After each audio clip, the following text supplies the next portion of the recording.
Hello, everyone. Kevin Crane here. Are you with me? Hello, Yes. everyone. Kevin Crane here. Are you with me? Yeah. Did I lose everyone? Maybe I got lost myself. All right. Well, we had some sort of technical glitch. Welcome, everyone, to Digital Transformation Talk. We're here with a great panel of guests talking about making culture the core of your digital transformation strategy and efforts. I'm hoping that we are all connected and we can all hear and see each other today. Joe, let me know if not. We're here to talk about making culture a part of your digital transformation efforts. Look, it's a really important topic because if you've noticed over the recent weeks that we've been talking about there's a lot of synergies and correlations with some of the research findings that we have been discussing.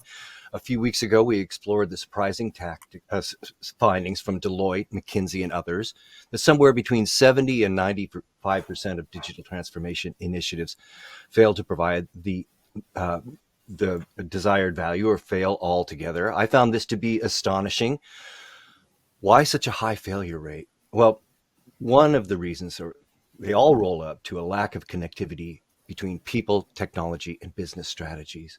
Often it seems these elements can be working in isolation with each other, and it's this lack of connectivity that is the number one reason for failure. So that is what we're here to talk about today with a great panel of guests. But before we do that, I do want to say that we want to hear from you too. We'd like to encourage everyone attending today to participate. So please join in with your comments in the chat section. And if you have a question along the way for our guests, please enter them into the Q&A feature, and I'll attempt to get them into the flow of the show. And we'll also have a few minutes at the end for your questions. But now, without any further ado, or hopefully any more technical issues, let's introduce our guest panel today, starting with Sohail Raja. Sohail is the UK Chief Digital Officer for Societe Generale Corporation and Investment Banking, SGCIB. Welcome, Sohail. Where are you calling in from? Yeah, I'm in London today. At home working, talking a digital transformation, being able to hybrid in from my home office. So yeah, that works out Very nice. pretty well as Welcome part of the aboard. changes from COVID, which I'm sure we'll touch on today as well. Okay, very good. Thank you so much, Sohail. And joining Sohail is Felipa Pelasia. Felipa is a machine learning and data science team lead at Coach Hub.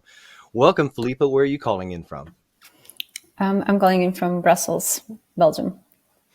Brussels, Belgium. Very good. Thank you so much for being with us from Brussels today. And finally, Danielle Gomes. Danielle is Chief Information Officer at Johnson & Johnson. Danielle, where are you calling in from? Hello, Kevin. Hello, panel. Yes, I'm calling from New Jersey, USA. New Jersey, welcome aboard. I'm here in the West Coast, Pacific Northwest. We are coming from all over the world. Thank you so much. All right, well, let's get into our subject today, and that is making culture a part of our digital transformation strategies and efforts. And I'd like to point us to an article recently published by TechNode Global. It's called Digital Transformation. It starts and ends with our people. Hunter is putting that link for that article up in the chat feature now if you'd like to refer to it. And in the article, it talks about a number of things. 91% of organizations have already adopted or are planning to adopt digital first strategies. And the authors echo the stats that I mentioned earlier, and indeed state that only 5% of digital transformation projects achieve or exceed expectations. So, to maximize the long-term success of digital transformation, organizations need to focus on the human side of change and to prioritize the elements of leadership, culture, and employee engagement. Wow, that's a lot, and that's a tall order. So I'd like to put it out to the panel today. What do you recommend for C-suite leaders who are looking to bridge this gap between leadership, culture, and engagement? Felipa, I'd like to start with you if I could. What are your thoughts? I would say one of the most important things is the transparency. When you are working with your team, they need to understand why do they need to use, for example, a new technology. Why do they need to change the way they work? And it's like there's that saying that people many times say, we always did this way, we achieve our KPIs, so why do you want to change it? So we can do better. And that communication of wanting to do better and moving towards that progress, that transformation, you need to be very close with your team, and they embrace that change and they see where they are contributing for. And I think that's where it starts, that transparency and getting into the level of everyone, and they contribute in different ways and make them understand how they can do that. Danielle, what's your experience at Johnson and Johnson as Chief Information Officer? I'm sure you're very involved with digital transformation there. What's your recommendation for C-suite leaders, which you are one, to bridge this gap between people, technology, and process? No, yes, we have been through our digital transformation journey, right? And I believe what was key for us it was establish this vision, right? And making sure the entire organization understood where we were going and what we were trying to achieve with our digital transformation, right? Many organizations call digital transformation simply optimizing digitally, for instance, their current processes, and that's okay, but that's one goal, right? If you want to really to transform and you are looking, for instance, to create new business model based on digital, that is a completely different like expectation. So I think what we did was to make that vision clear enough for the entire organization. The other thing we did as well was to not only work on new ways of working, that is critical for you to achieve, right, what you need to achieve in terms of innovative business models, but also we worked on the leadership aspect of it as well. The new ways of leading, as we called it, I think it was also critical for people to look at the leadership and recognize in their actions the behaviors we would like to enable across the organization. So it was almost, it starts with us, right, the C-suite. We are here showing you what we expect in terms of behaviors to embrace, right, and to succeed in this journey. So just to bring some examples here, Kevin. Very nice. So, Hale, all right. So, while we often think about the technologies involved with digital transformation, it's really the people that make innovation happen. What is your advice for C-suite leaders to bridge that gap? Yeah, I mean, I think SG, SocGen, we've obviously been running, and I'm sure the other panelists and their firms have been running digital transformation programs for a number of years. So the way we initially tackled it was to focus on real problems, real use cases, and even the language has changed, right? So if we said use case a few years ago, people would go, what are you talking about? And then trying to explain what that actually meant versus a requirement gathering exercise, which could have taken months of paperwork and documentation before you even did something. And then by that time, particularly in a capital market structure, things would change and the market would change very quickly. So I think the way we did it was to say, look, rather than spend months and months and months trying to figure out what the problem is, let's put some tooling in place, let's put some cultural changes in place and ownership in place. So very much on the people side to make some decisions, make the decisions very quickly, in time with market conditions and market needs, and make decisions on whether the technology we have is applicable to be able to get something out the door, or do we need to iterate? Do we need to invest in our technology? But really start reaching those decisions a lot more rapidly than we were previously. So I think that's the main cultural change or transformation of change that we try to foster. And I think on the C-suite side, by having them owning, for example, I own the execution platform business. That's part of my day job. So, that's a revenue earning platform business for SocGen. That it's my responsibility to ensure that we hit revenue targets or we hit client satisfaction or client revenues directly. And I think having people with that, as well as kind of ability or the willingness to own the digital transformation, but also use digital transformation in a real use case context with real benefit. I think that really helps. All right, very good. Before we move on, the article goes on to quote a senior lecturer at MIT, George Westerman, and quote, "If you think about digital transformation as two words, we pay too much attention to the digital and not enough to the transformation." I like that. It's not a technology challenge, it's a leadership one, which I think is really what you all are really saying here. It goes on to quote some additional studies that have shown that 87% of C-suites and executives agree that culture creates barriers to digital transformation. So what do we recommend? The authors recommend it starts with fostering experimentation and agility as a cultural trait. That sounds great, but how do you do it? In your experience, what has been successful in bringing employees into the fold and establishing the sense of ownership, collaboration, innovation versus a top-down mandate from the C-suite? Danielle, do you have a thought on that? What in your experience, what has helped bring employees together into the fold in this way? In our case, it really helped when we put together those squads of cross-functional teams, right? And that helped first to put down some of the silos we had internally that were not, conducive of transformation at all. So within the squads, they collaborated across the organizational boundaries that we usually would be seeing. We also made sure they felt empowered because we believed that those teams, right, those cross-functional teams, they were closer to where the action is actually happening. They were closer to the customer. So we empowered them to make the decisions and prioritize, right, the best actions to take. As long as they achieved the value that was committed by them, we empowered them to look for the best solution they could possibly, come up with. We also made sure from a leadership perspective, right, that we provided that vision that I spoke in my opening statement here, that was clear for them. And with that, we start with, few squads. We learned from them. We learned from their learnings as well. And then, throughout time, we increased the number of squads up to the point where we are right now, that we have more or less 60% of our organization already operating organized in squads.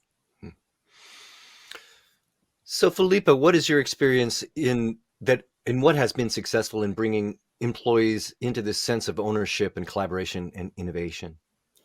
Actually, I have to say that I've shared a very similar experience as Danielle described.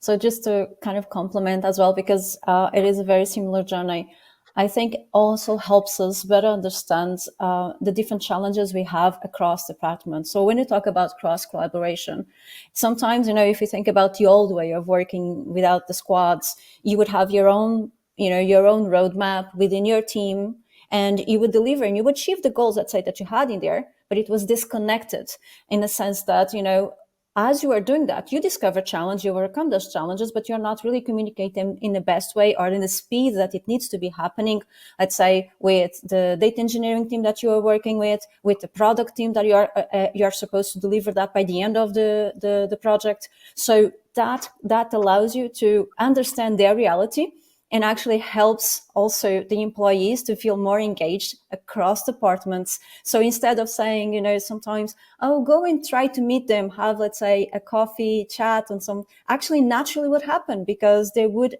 engage more often. So that's one piece of it. And I think people get more connected with the organization and the people they are working with. And I would add another thing in there is that the squads are dynamic.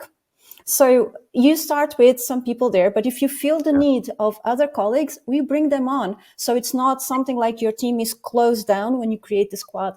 And you see the benefits. So people embrace it as they go through it. So in the beginning, it's like there's a bit of, change. Change is always like that. But as you see the benefits, then people adopt and they actually contribute and make suggestions, and we all learn together. So Hale, you were mentioning earlier some measurements and some accountabilities. Are measurements part of the answer in terms of addressing the cultural parts of digital transformation? And if so, how do you measure that? I mean, it's partially partial part, of what we do in terms of measurements. So clearly, being front office or revenue earning, clearly the metrics will be on stats around engagement of our clients, engagement of our internal teams as well, in terms of using the tool set and the capabilities, because whatever we deliver to our clients is that we would use it ourselves. That's key. So if a salesperson or an operational person or legal compliance, whoever it may be, that are the touch points and face off to our clients, because it's not always just a sales to client. It could be a back office issue that we need to resolve or be more predictive of, to be able to help the support side and let our clients know if there could be an issue with processing a payment, or or having something put in the order system or whatever. So the knowledge we have of those people in the chain and in the workflow is super important, right? So having them involved in the process of delivering that change and delivering that need Yeah. is super key, to have that vast knowledge and experience involved in the final solution, or the solutions that we keep iterating to our clients. So going back to the point about squads, yeah, we know about squads, but trying to make people understand what a squad is, it switches people off, right? They think of army, or they think about some other things going on. So we have to kind of incorporate different language that's meaningful to their day to day. So for example, you might have a head of risk, and if you try to say to head of risk who's been working in risk for 20 years that we're going to give you a squad to work with, he's just going to look at you and go, what are you talking about? Or she, or whoever it may be. So working with the risk person, looking at how they do things right now, how they want to change things, or what the pain points are, and understanding that, and that individual having a level of ownership to solve that problem is super key in any success of whatever that metric may be. So it's quite interesting, that 5% failure rate. I certainly don't see that in or 5% success rate, I should say. I certainly don't see that in what we do, or how we approach things. Of course, there's a long way. All right, very good. We are getting some chat and some questions coming in, and thank you for that. James says, people, tech, and process. It seems like people aspect is always overlooked in this equation. Thank you, James. I couldn't agree more. I think the people aspect is often overlooked, but probably the most difficult to deal with, right? We can deal with technology. We can deal with many of these processes because they're very pragmatic, but when it comes to people and culture, it's a little bit more difficult. Alex says it's absolutely necessary that organizations track the progress of DEI initiatives. We'll talk about that with the same diligence and thoroughness with which they track financial targets. I think that's a good point. We must move beyond demographics data as the main benchmark of a successful DEI program, since such data fails to capture other employees' experience and limits potential. Interesting, Alex. Thank you so much. Let's talk a little bit about that. And Hunter, if we could, let's move into our discussion points, but let's move to discussion point 3, which talks about improving diversity, equity, and inclusion within your organization through digital transformation. This is an interesting topic point for me, because these two seem to be not related, but maybe they are. You tell me. So I'll put it out to the panel here. When it comes to improving diversity, equity, and inclusion, how do we do that with digital transformation? Felipe, do you have a thought on that? I would say this is, let's say, what we all want to achieve, but we all are trying to figure out how to. And one of the things that I found very helpful is a lot of different trainings that we've been having. Usually they are prompted by HR, and they make us think about situations. Well, situations when you are having a conversation with your colleague, with anybody who are working with you, and you think about the language. You think about all of those things that sometimes you don't realize because it's a cultural thing and you miss it. So I think that's one thing, for us to be more aware of your surroundings and things that might impact others, and think more about the other, let's say. That's one aspect that I think we are all learning how to do. And usually our HR colleagues are very helpful through that journey. The other one that I found a bit more challenging, but also we've been thinking about it, is how do we embrace that diversity within your team, right? So if you are growing your team, how do you bring that diversity? How do you achieve that? And what I would love to know then the other panelists' opinion as well on that, because I have to say I don't have the answer.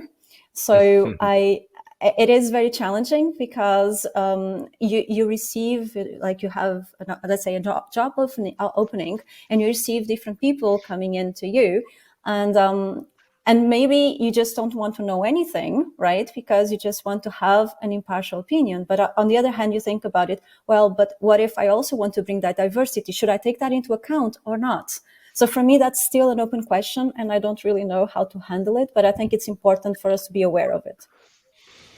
Anyone here have suggestions for Felipe? How do we include these things within our process and use digital transformation to help us do it? So, Yes, Hale, do you have a thought? I can share some initiatives we have that are not completely connected with digital transformation, but they are kind of enabling it in a sense, right? But we do have a very strong diversity inclusion initiatives. One thing that we have in J&J are the ERGs, employee resource groups, where we actually see people coming together, right, and in groups to discuss, same challenges. So, for instance, we have ERGs for African American employees, ERGs for woman leadership. So you have several groups that they just come together, with similar challenges or things that they would like to do in terms of initiatives, right, for the organization. And that works pretty well because it's self-organized. They have the support they need from the organization. And they help us as well because they create initiatives to, for instance, educate the rest of the organization regarding the challenges they are facing day to day. So they kind of give us the opportunity to learn, right, from their reality and to be aware, right, of the challenges they are facing and how we can make their lives easier, how we can embrace better, right, that population, what is important for them, how we bring that, what is important for them to the table and on our discussions as well. So that works pretty well. The other example as well, talking more about, attracting diverse talents. Every time we hire new people, we do a panel interview, and that panel interview, the panel is always composed by a diverse population, right? And I think that process helps as well because you bring, different backgrounds to the table to evaluate that talent. And with that, we saw a lot of improvement in the diversity of the talents that we bring to help drive our digital transformation as well. Just a few examples here. All right. It's a Go difficult, ahead, please. it's a difficult one to unpick, right? Because DE&I itself, has a lot of challenges, right? I'm not talking about digital transformation. I'll come on to that in a moment. And I think a lot of firms are challenged by this. You've got gender reporting. You don't have ethnicity reporting in the UK, for example. So metrics and showing that is a challenge. Less so for gender and gender pay, of course. The problem is with that when you don't have ethnicity recording, you're not actually recording ethnicity even for gender. So it's a bit of a bizarre situation that you talk about gender, but then you don't have the ethnicity side of it. And we know, we just have to walk the floor. We know that there's less ethnic minority group female managers or directors or C-suite people than there are none. So it's an obvious thing, right? So there's been a focus, but the focus has been on people's understanding of the culture of the existing firm and of the people running those firms, right? So that's important to understand. So the culture has to change, and we talked about culture already. Is the firm going to change the culture completely to follow a full D&I process which reflects society? Massive question, right? I can't really answer that question. I think that's going to be driven by shareholders who are either empowered or have the wealth to represent what the D&I strategy should be. That's a really big topic, and I think I'll stop on that one when it comes to D&I. But I think D&I transformation and digital transformation is clearly we have staff, we have teams of people who've got this knowledge and experience. And what we'd hope is within our cultural transformation process that we empower more individuals from diverse backgrounds to contribute and be involved in those programs of work and those ideas. And that's a cultural thing that we need to improve, that they're involved. And on the hiring side, what I found is, as we haven't really talked about the technology side, but we're using tools that are open source. Python, Jupyter Notebook, for example, key for data, and we're finding that by kind of lowering the entry, if you like, in terms of what's needed. And I think open source is a huge opener that allows people from different backgrounds to have a level playing field to some descript level, allows them to be more candidates from those kind of backgrounds coming in to be interviewed at least and get on the table, whereas previously they weren't. And for us, when I interview somebody, I kind of say, what's your GitHub page, right? So show me the kind of work you've done so I can see the level of understanding. And I think that's been really helpful rather than give me a blanket CV or a picture associated to that. So there are a number of ways in which it could be tackled. And I don't profess to answer all those angles, but that's my own kind of take on things. All right. James makes a comment here that I think is pertinent to what we're discussing, and says working with external recruiters to create a diverse candidate pool facilitates a better inclusive hiring experience. Also, publishing DEI reports showing the organization's commitment towards DEI related goals fosters a public transparency and helps employees with a sense of belonging. I agree with that, but I'm still struggling. I think maybe as we all are. So, Hale, you were saying it a moment ago, with the connection between digital transformation and these efforts. They seem to be not necessarily related. So, my question is, when we're talking about culture of an organization, we're talking about the embracement of change, we're talking about establishing a culture of innovation, we're talking about establishing an organization that has improved diversity, equity, and inclusion. How does digital transformation work to bolster those efforts? And what technologies should we be considering, or methodology should we be considering with respect to all of this? And I think it's still eluding me a little bit. Philippa, do you have a thought on that? Yeah, actually, I was thinking about that as Danielle was talking about the RNGs, which is true. And there are other things that nowadays we have within our reach that it actually opens the door for all this diversity, which is we can, like we are here right now, right? We are in different locations, but we are able to share what our experiences right now, but we can also share knowledge. We have a lot of platforms where we have mentors. So you can, advise, and you can advise based on being, let's say, someone who's been through a similar journey, or someone who's already, let's take the example of being on a C-suite. What is your advice? What do you think I should do? Should I enroll in more studies? Should I do this project? Or even just share what's going on their day-to-day. And you can have that within a sense of community or with one-to-one sessions. And I think that's what technology brings us. What I see is this is happening within the organizations, within safe spaces, which I value a lot, because that gives also the sense of how does it work within the organization, which is an important point, but also sometimes outside the organization, right? You have, so for example, I am part of something that is about having women who want to, move into a technology role, right? So how do you do that? So that you have like a lot of things that you can empower people coming from, let's say, minorities into minorities, let's say, within the group where the place that they want to land.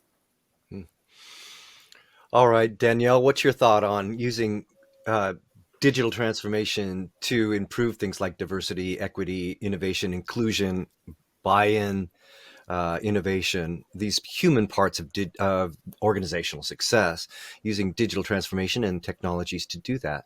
Yeah, so I was thinking about that as well. And maybe we don't do that enough, but thinking about how we can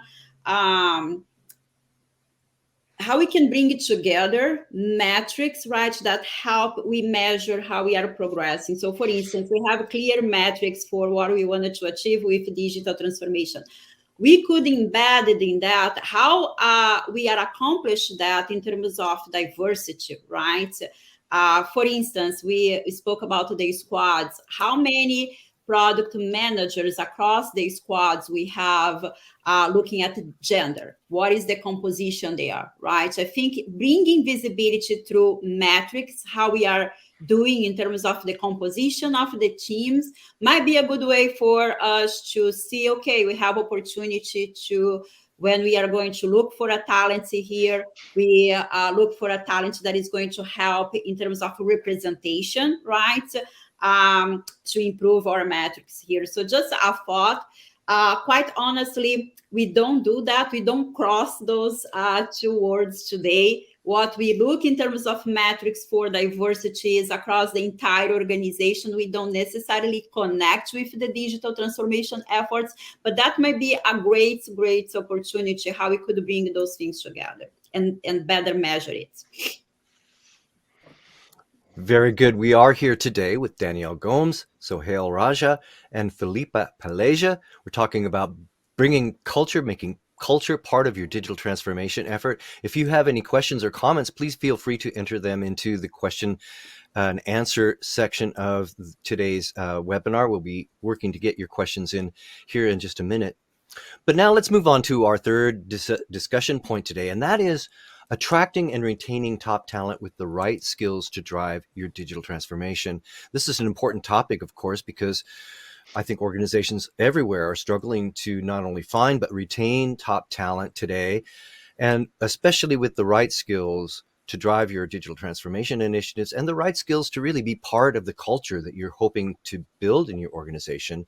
So I'll ask the group today, what are your tips for attracting and retaining top talent with the right skills to drive digital transformation? So Hale, do you have any tips for us? Yeah, I mean, I think I alluded to that in my last point. I think for me at least anyway, that top talent, top universities, yes, we still kind of, follow the old school way of doing things in terms of working with those universities and colleges. I think we're also now spending a bit more time, which I'm very happy about, is around apprenticeship schemes and apprenticeship levy, which is very popular in the UK, and pushing that through. So we have people at 18 years old onwards who can start being involved in digital transformation, but particularly with the focus on data. So I think that's where our leveling up, if you like, agenda, from my point of view, is with data and what we can do with data, and the value we create from a business is super key. So having people who understand those principles around data and analytics, data analysis, even data science and machine learning are kind of people that I'm very keen to have on board, with an all-round understanding of web technology and good business understanding and product background as well, which is quite hard to find. But we tend to work with education establishments or with training companies to help identify what those skills would look like, and what those those people would look like in terms of skills, but also giving them experience of data projects that they can actually access on our website, take the data, put it into their own little application or data science application, and then present the results back and work with the team. So we have a lot more engagement and interactive approach to the hiring process, and hopefully less barriers from a D&I perspective. But we are still seeing some challenges with more D&I people from D&I backgrounds coming into that pool. But I certainly think the pool is a lot better than it used to be a few years ago. Danielle, what are your thoughts on attracting and retaining top talent? No, similar. I think we also have programs for early careers where we bring like trainees from very good universities that are, joining the organization to have the first step in the workplace with us. But we also believe that we need to achieve a good balance between developing internal talents, right, to join our digital transformation efforts, because they have an incredible knowledge about the industry itself, but we need to add that digital aspect, right, to their background. So that's a part of the equation, but we also believe we need to bring that more digital background, right, to help accelerate that learning as well. So achieving that balance is important for us. And when we go outside to look how we can bring that digital knowledge, that data and analytics knowledge, right, to help us accelerate our internal skill sets development, we saw that we needed to go beyond our industry, right? So talking about J&J MedTech industry, it was challenging for us to find that talent with all the right digital skill sets, right?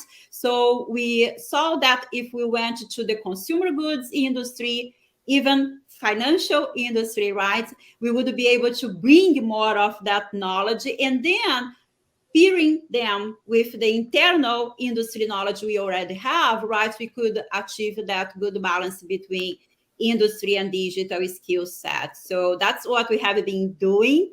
It helps, right, because it expands our pool of talent, right? And as long as you are willing, right, to provide that opportunity for them to develop the knowledge of the healthcare industry, right? It's even great because they bring a completely different insights. They question things that we were not used to question before, just because they come from a completely different mindset. So in that sense, it's always very beneficial as well. All right. Our time is growing short, and I do want to get to a couple of questions that have been coming in from our attendees today. Alex Edwards, thank you, Alex, for this question. In designing a DEI measurement, it's obvious that DEI metrics don't live in a vacuum. I know Sohail mentioned this is something for the board and key stakeholders, but I'm wondering if he can shed some light on how organizations might align these DEI metrics with the broader talent and business KPIs. Good question. Sohail, do you have a thought on that? Yeah, I think I opened a can of worms in that You one. did. So and as I said, I'm not an expert in this one, and I don't really fully understand the answer on this. But all I can say is that it's a great question, and you're right. We need to align. I think there's a challenge first with D&I statistics in the first place, and what they're going to give you, and what the metrics are, and what value they're going to bring. So that's obviously the hard numbers, and I think there's a reality check with some of those hard numbers. I think if you go down this is a personal view, if you go down the metrics route, you better cover every single group, every single connotation, and that is not the case right now. It is still very much focused on one or two areas, which is important, but you can't have the full picture without covering all of those. And I think there needs to be culturally within the firms, they need to understand that it has to be done across the board. I think that's the first step that needs to happen, because it's hard to reference at this stage and really make change. I'm not sure that answers the question, but that's really kind of a viewpoint. Agreed. And having well-defined coaching and mentoring structures goes a long way in retaining top digital talent. But let's talk about the cultural talents. And I'd like to take this over to Felipa. We talk about hiring skill sets, but what about the cultural aspects? Should organizations prioritize hiring folks because of their cultural diversity or what they bring to the table with respect to DEI? I think that was what I was mentioning. Like, I don't have the answer because I find that really challenging. So, I mean, if again, I'm going to give my personal view on that. I think when we bring someone into the organization, it should be because they are the right person to go there. They have the right motivation, they have the right skills, regardless of who they are. So that's who they are. I mean, their background, right? So where they're coming from. I think that's the starting point that we should all take into account. And it's important for them as well. Then how we follow up that. Let's say that I have 3 or 4 candidates. They are equally perfect for the job. And then at that point, if I'm fortunate enough to have those candidates, then maybe we could benefit for something that's Sohail, what you were saying, right? Understand how do we have those data points, because most of the times we do not have them, and how do you want to bring that so we can bring not only the person to your team that you need, but also contribute to this diversity that we want to achieve, right? So I think that's what we want, but we still don't have everything, let's say, available for us to be able to achieve that. So it is a journey. So, and going back a bit on something we were talking earlier, that's why I believe that the best way for us to do this is to empower everyone. to give them everything they need. So if you don't, let's imagine that you are lacking some skills that you feel like you need them. Let's bring all the tools we can. Do you need a training platform? Do you need a mentor? Do you need coaching? Let's do that. And digital is helping us that, because we are able to communicate with people all over the world and bring a lot of things, a lot of learnings to them. And I believe more on that, because that alone will change and bring the diversity in, because you will have that diversity coming to you, and naturally it will not be a topic. So that's what I imagine as a vision for the future. All right, very good. Well, Sohail, Filipa, Danielle, we are running out of time. It is our action item round today. I'm wondering if each of you could please provide us with one quick action item that our listeners and viewers can do today to take advantage of our ideas and advice. Sohail, I'll start with you. Do you have an action item for us today? I think my action item, well, the action item I would give is probably to just have a look at some of the toolings that are out there. Like, I'm very much hands-on, so things like Python and Jupyter Notebook. If you don't use it now, get to start using it yourself, and you can see the power that will give you, and you can see how that can transform what you do, but also how we can change and increase our talent pool as well going forward. Thank you, Sohail. Filipa, do you have an action item for us today? I would say, if you are a leader, listen to your team, get their feedback, understand what are their view on what needs to be improved, and build new ideas on top of that, because that's the key to embrace the transformation within the organization. And Danielle, what's your action item for us today? I would say it starts with the leadership. Leadership needs to enable the behaviors they want to see across the organization. So new ways of leading are very important. People is going to see how you are behaving, not what you are saying. So it starts there. Very good. Well, that is Sohail Raja, Filipa Pelasia, and Danielle Gomes. Thank you all for being here today. Your comments were great. Your perspectives and advice were spot on. So thank you so much. And I hope we get a chance to talk again soon. And to everyone joining us today, thank you too. Join us again next week at 1600 GMT, when we will talk with another great panel of guest experts about transforming your digital enterprise through responsible AI. That should be another great discussion. And if you'd like to connect with me, you can do so on LinkedIn. I'm happy to connect there. And check me out on my weekly audio podcast, the Digital Transformation Podcast. But until then, that'll do it for this episode of Digital Transformation Talk. And until next week, I'm Kevin Crane. Thanks for watching.